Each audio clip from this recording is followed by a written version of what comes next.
Mes chers amis, bonjour. Comme annoncé hier, nous allons maintenant essayer de parcourir ensemble un enseignement proposé par le Ari Akadosh dans le Shar HaKavanot et plus particulièrement dans le Darush Vav.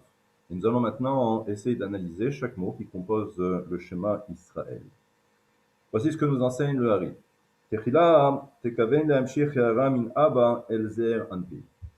Si vous avez parcouru hier le cours, la première partie, eh bien, nous voyons que dans un premier temps, il faut comprendre que Abba va maintenant accorder sa lumière, une He'ara, un éclairage, au Zer Anpin, ou min Ima el Nokva des Zer Anpin.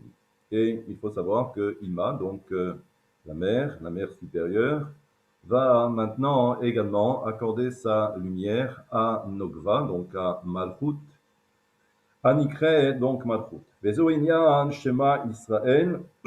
Et voici ce que signifient donc ces deux premiers mots, Shema et Israël. Nous savons que Shema fait référence à la Malchut et nous savons que Israël fait référence au Ze'er Anpin. Ubetrila tekaven derech kitsur. Et donc, voilà ce que nous enseigne le Hari, et de façon abrégée. Qui Shema i Shem Ain. Et vous remarquerez que le mot Shema, donc Shin Mem Ain, et on verra également, et vous remarquerez aussi dans les différents Sidurim, que la lettre Ain du Shema est écrite en grand, comme le Dalet de Echad à la fin. Et là aussi, il y a une signification, bien évidemment. Donc, ce qu'il nous dit, c'est que nous avons Shema, c'est Shem Ain. Shem en hébreu, qui veut dire le nom, et Ain, qui a pour valeur numérique 70.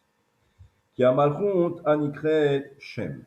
Nous savons que la Malchut est appelée Shem, autrement dit le nom. Baruch Shem, Kevod Malchuto Leolam Vaed. Et nous savons que, comme le verset que tout le monde connaît, où nous voyons que il est dit dans ce fameux verset, Vaya Hashem Echad, Ushmo Echad, que le nom de Dieu, donc le tétragramme sera un, et également son nom sera un.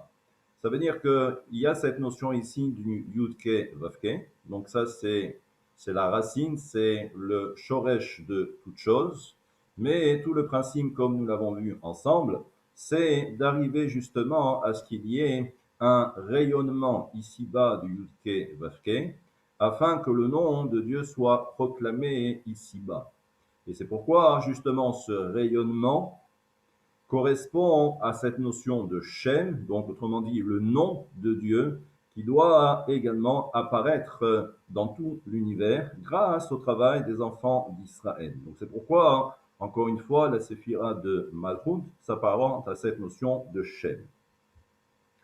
Et nous savons donc, comme nous l'avons dit précédemment, c'est que la Malchut va recevoir de Ima. Et nous savons que c'est à partir des 7 dernières de la séphira de Ima. Là aussi, une petite digression, s'il était nécessaire de le préciser, c'est que chaque séphira se compose également à son tour de 10 séphirotes. Encore une fois, il y a les 3 premières et il y a les 7 dernières. Dans la séphira de Ima ou de Bina, nous avons également les 3 premières et nous avons les 7 dernières. Lorsque nous avons parlé de cette lumière que Ima va accorder à Malchut, elle provient des 7 dernières. Et nous savons que chaque séphira se décompose également en 10. Donc si vous faites le total, donc nous avons ces 7 séphirotes multipliées par 10, ça nous donne 70. Si je reprends maintenant l'enseignement, Bina va accorder sa lumière à partir des 7 dernières séphirotes qui la composent, pour ensuite donner cette lumière à Malchut. Et là, donc, on obtient Shem, donc Shem c'est Malchut, et Aïn fait référence justement à cette lumière qui provient de Ima.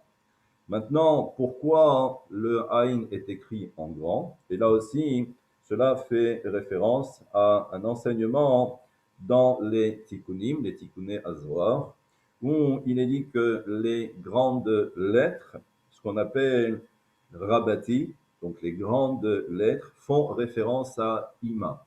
Ensuite, nous avons les moyennes lettres, les lettres normales, qui font référence à Tiferet, autrement dit au Zeir Anpin. Et nous avons ensuite les toutes petites lettres qui font, elles, référence à la séphira de Malchut. Vous voyez donc que il n'y a rien pour rien, et chaque fois que l'on voit apparaître des grandes lettres ou des lettres normales ou des toutes petites lettres, cela fait référence également à quelque chose de bien précis. Et là, ce que nous dit maintenant le Hari Akadosh. Et là, nous savons également que on fait référence, si vous vous rappelez ce que nous avons dit hier dans le cours, eh bien, nous avons cette notion de man. Man, c'est Main Nogvim, c'est l'abréviation de Main Nogvim, ce sont les eaux féminines. Pour bien comprendre là aussi, parce que chaque fois, il va falloir rajouter un élément supplémentaire pour bien comprendre comment est-ce que l'ensemble fonctionne. Cette notion de man fait référence à ce que l'on a appelé les netzutzot, c'est ce qu'on a appelé les étincelles divines, qui proviennent justement de cette dimension où, rappelez-vous, on fait référence aux vases brisés. Les vases se sont brisés, il y a maintenant ces étincelles, et il faut maintenant récupérer toutes ces étincelles. Pour que vous compreniez davantage, lorsque dans les mystiques, on nous parle d'une lumière, ce qu'on appelle le Or Yachar, cette lumière qui est directe, qui provient d'en haut vers le bas, mais ensuite, il y a également ce qu'on appelle un Or Hoser, c'est une lumière qui revient, autrement dit, une lumière qui est en bas, et tout le travail du peuple d'Israël, c'est justement de faire remonter à travers toutes ces étincelles, de créer ce qu'on va appeler une lumière, mais qui sera une lumière qui sera la lumière du retour. C'est-à-dire que l'on va faire remonter la lumière d'en bas vers le haut. Et cet ensemble de lumière que l'on appelle le Or Hoser, cette lumière qui revient grâce au travail des hommes, eh bien, c'est ce qu'on appelle Man. C'est ce qu'on appelle donc cette Main Nogvin. Eh bien là, qu'est-ce qu'on nous dit?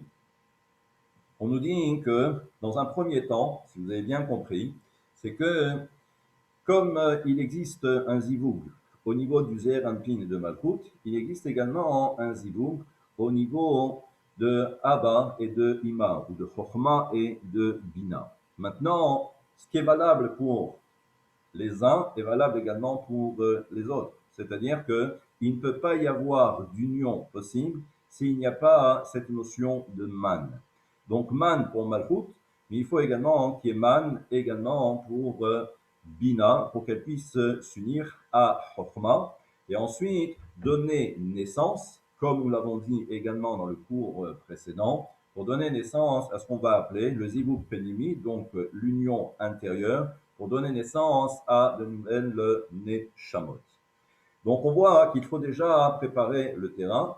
Donc c'est comme si en fin de compte, la séphira de Bina va donner cette énergie pour permettre déjà à la séphira de Malchut de se préparer.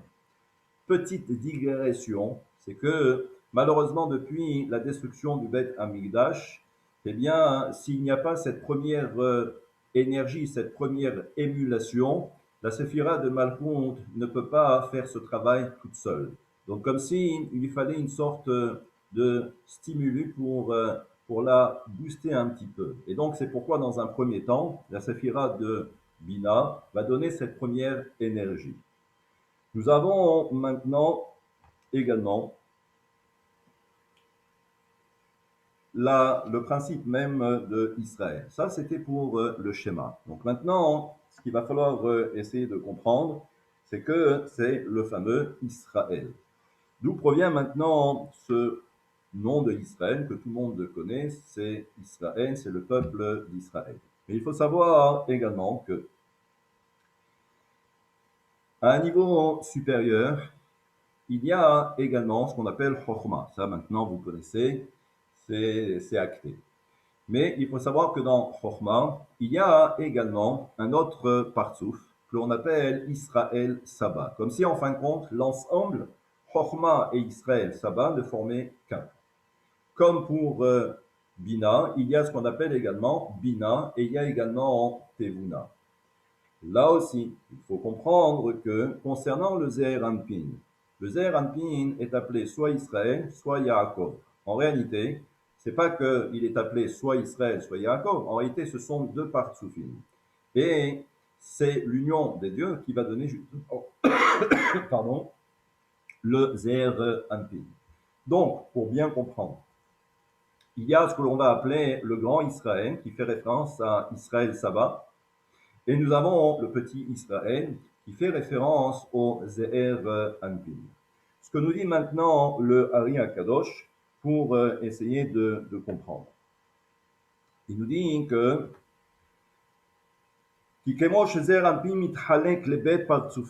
donc là, il le dit textuellement.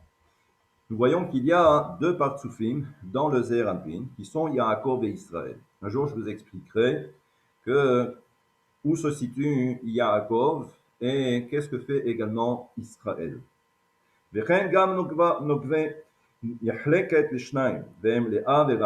pourquoi ce qui est valable pour l'homme, c'est valable également pour la femme, c'est-à-dire pour le Zeher Anpin et également pour Malchut. Mais il faut savoir qu'en fait, il y a également deux Malchut. Il y a Rachel et il y a également Léa.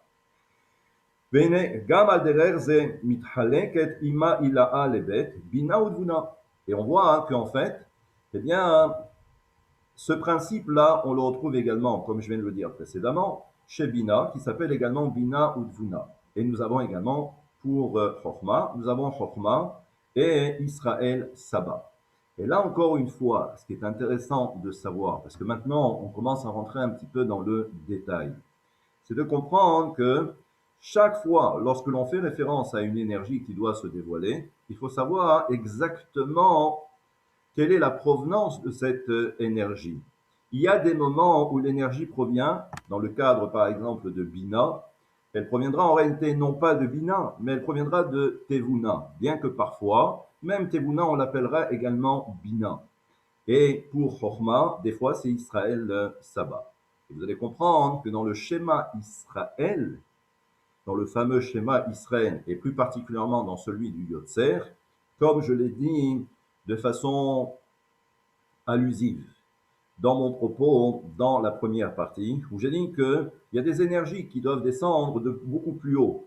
Et ça, c'est ce qui va déterminer ensuite la provenance de cette énergie.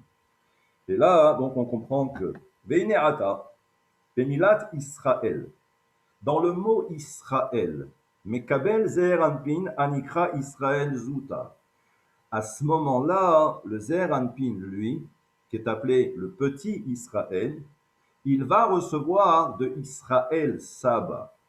Partsouf Tahton, qui est la partie inférieure de Abba, Velo Mikulo, et là Miprinad Hesed Ukvura Shebo. Et nous savons que concernant Bina, où j'ai dit que ce sont les 7 dernières de Bina qui ont éclairé ou qui vont éclairer Malchut, concernant le Zeher Anpin, eh bien, lui, il va recevoir un éclairage de Israël Saba, donc ce sont les 7 dernières de Chochma, mais en réalité, on ne va pas prendre l'éclairage des 7, comme pour la Bina, mais on va prendre que Hesed et Gvura. Et d'ailleurs, c'est pourquoi ce que nous dit le Hari Akadosh, il nous dit que il y a ce qu'on appelle dans le mot Israël, il y a Shir et il y a également El. Shir, c'est, comme tout le monde le sait, c'est un chant, et il y a El qui est le nom de Dieu. Nous savons que Shir, Misemala, que Shir fait référence du côté gauche, et El fait référence au côté droit. Autrement dit, Gvura, c'est Shir, et Chesed fait référence à El. וכבר ביארנו לעיל במילת שמע, למה נוגבה מקבל להם מכל הזין תחתונות דאימה, וזעיר אנפין מן חסד וגבורה דאבא לבד. Et là, donc, il rentre dans une autre analyse que je ne développerai pas, où nous voyons pourquoi pour Malchut il y a 7 et pourquoi pour en fin de compte pour le Zeher Anpin il n'y a que 2. c'est-à-dire Chesed et Gevura. Là, nous avons maintenant les deux premiers mots. Ensuite, bien évidemment, dans le schéma, il y a Hachem, Elokeinu, Hachem, et ensuite, il y a également Echad. Cela, on le verra tout à l'heure dans la troisième partie, le temps que vous puissiez justement intégrer toutes ces notions qui sont quelque peu ardues. Mais vous verrez que ensuite, c'est comme un puzzle. Quand on remet ensuite tous les éléments ensemble, eh bien, on obtient une belle image, on obtient quelque chose de concret. Donc, même si c'est très technique, mais il faut comprendre que voilà comment fonctionne un petit peu la mystique.